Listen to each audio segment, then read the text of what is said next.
Today we're going to talk about something really important, a shift that happens to so many of us as we get a bit older. It can feel, well, a little strange, a little unsettling. But what if I told you it's actually a source of incredible power? We're going to explore how you can reclaim your authority in a world that seems to value speed over substance. Let's dive in. You know the feeling. It just kind of creeps up on you. Maybe you're at a big family dinner or with a bunch of friends, and the conversation is just swirling all around you, like a whirlwind of jokes and stories and opinions. And you've got thoughts, you've got plenty of them, but somehow you're just on the sidelines, watching. And that's when it hits you. Wow, I've become the quiet one. And look, that feeling can be really, really tough. It can make you feel like you're fading away, like your voice just doesn't carry the same weight anymore. But I want to offer you a completely different way to look at this, an idea that's actually backed by science. What if this change isn't a failure? What if it's a deep, powerful recalibration of how you communicate?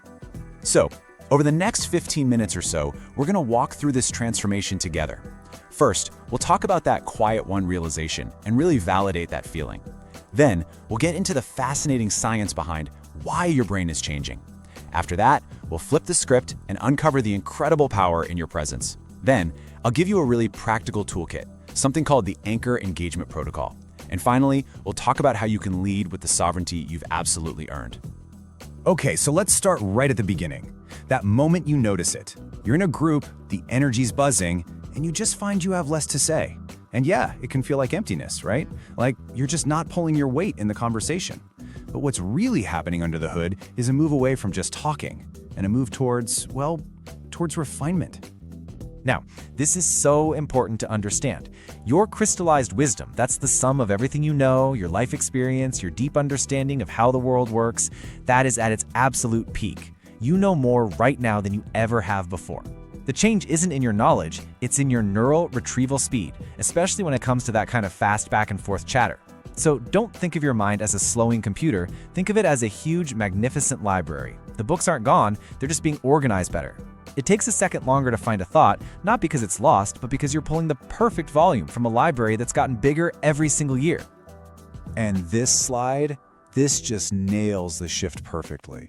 For years, maybe decades, we operated on reactive volume. We felt this need to perform, to jump in just for the sake of it. Almost like we were auditioning for our spot in the conversation. We were all about quantity. But now you're moving into selective precision. Your brain is running this constant quiet audit in the background. Is this thought valuable? Does this really add meaning? You're not auditioning anymore. You're becoming the sovereign anchor in the room. This isn't a step back. It's a major upgrade. Okay, so let's dig into the science, because understanding the why is so freeing. It takes it from being, something's wrong with me, to, oh, this is just how the brain works. It's not a personal failing, it's a documented biological process. So here's the first big idea. It's called the transmission-deficit hypothesis, and it's actually pretty simple. The deficit isn't in your thoughts, it's not in your wisdom. The problem is in the speed of transmission.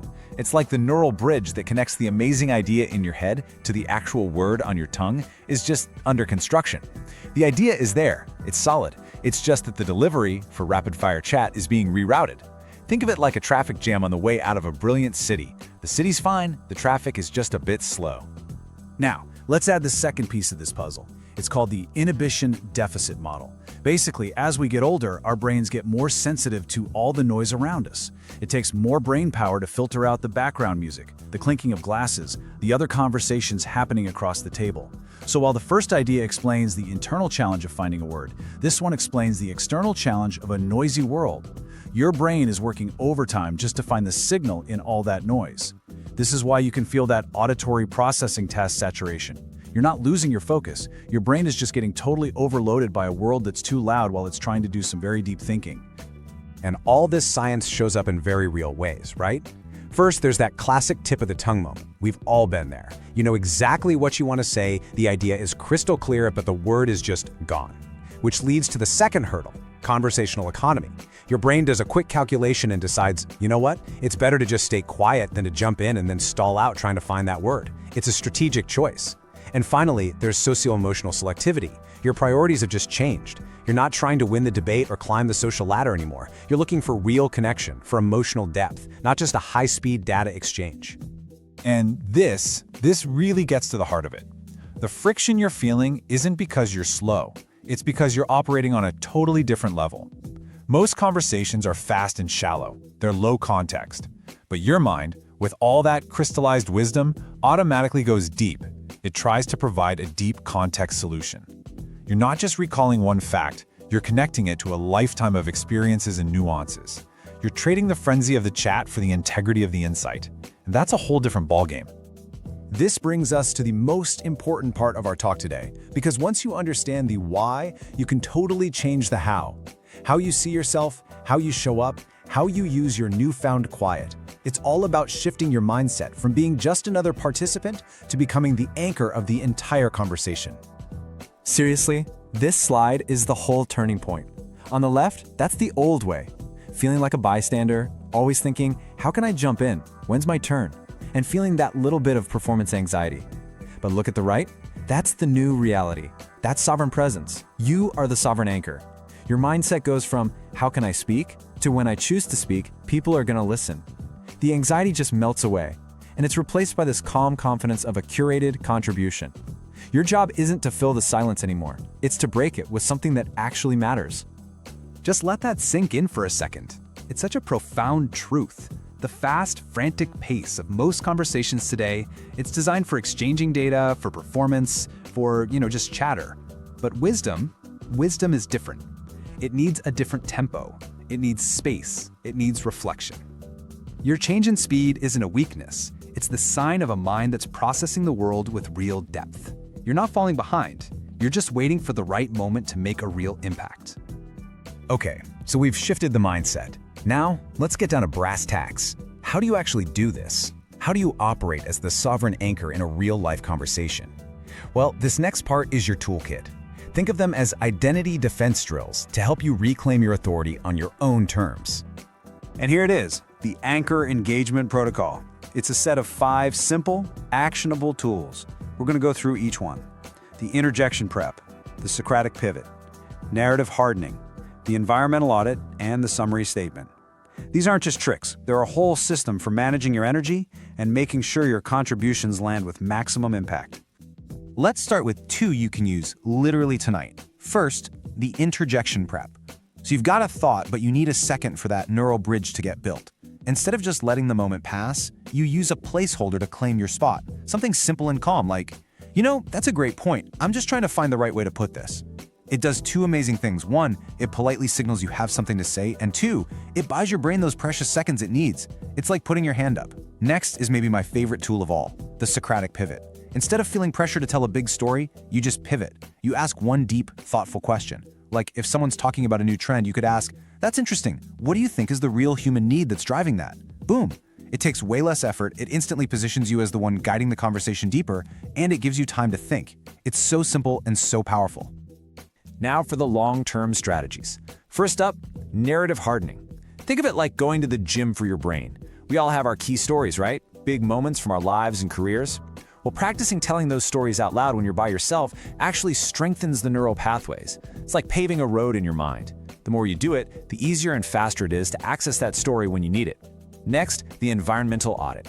This goes right back to that inhibition-deficit model. Since your brain is working harder to filter out noise, just be proactive about it. Take control. If you're at a loud restaurant, suggest a quieter spot. At home, turn down the music.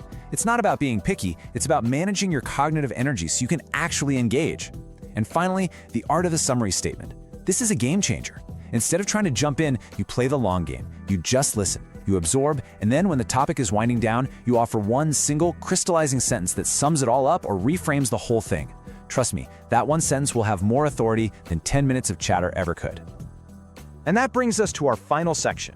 We've gone from that unsettling feeling, to the science, to the practical tools.